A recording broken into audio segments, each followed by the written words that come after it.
Hi everyone, my name is Chong Jing, although you can call me CJ.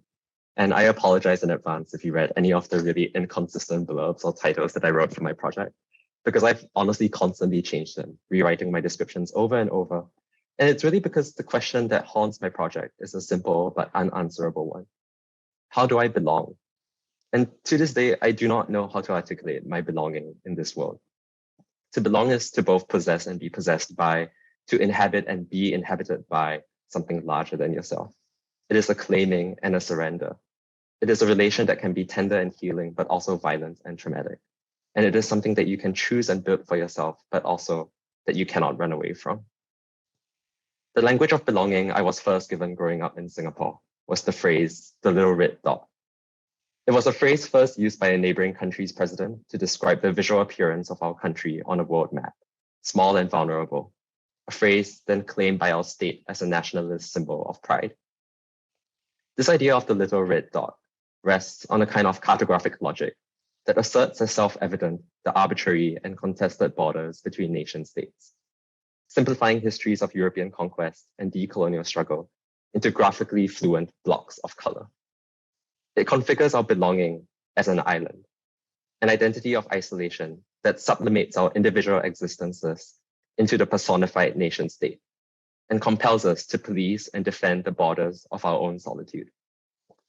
It erases and denies the divergent histories and patterns of movement that once brought my ancestors to migrate to Singapore, that have always and continue to shape and reshape the contour of the nation's body. So my project arises from a resistance to this mode of belonging and a compulsion to find something that is more than this.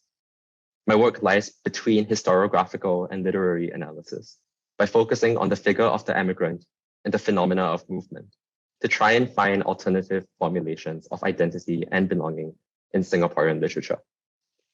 My work is indebted to the legacy of these writers and the lives of the people that they write of, who resisted and spoke against the powers that sought to silence them. I am first reading the works of the emigrant playwright Kuo Pao Kun, whose early plays struggled against the dislocation of traditional social and familial networks by capitalism, and whose later plays sought to find a way to overcome what he termed the condition of being cultural orphans. His writings seek to overcome dislocation via transcendentalism, whether in the form of socialism and class solidarity or a multilingual open culture. I am also reading his works against contemporary novels by Suchan Christine Lim and Balikao Jaswal that supplant national official histories with family genealogy. These works depict lineage and heritage not as static, but as messily fluid, renegotiated in a complex web of migration, localization, violent modernity, and intergenerational trauma, which all haunt and recur in the present moment. I'm reading these works for the facts and narratives of history that they present, the multiple unspoken moments of dislocation that afflicted and shaped the bodies of the nation. I'm also critically reading the ideological and political attitudes that they are enacting and how they imagine and construct community and belonging. But most of all, I am trying to dissect an aesthetic work that is happening in these texts, to locate an affect that is both produced by and reproduces dislocation, a kind of force of movement and fluidity that runs through all of these texts, runs through our history and also the land, the sea, and the rivers and the bodies of people that have always ferried movement within and without, that have always rendered fluid the relationality of inhabitants and place. Ultimately, the question I seek to answer is if we can find a way to inhabit and belong together in a space that always moves, queers, and unsettles, even if it isn't easy to articulate and must be refigured, rewritten, and remade over and over. And if so, what would that look like?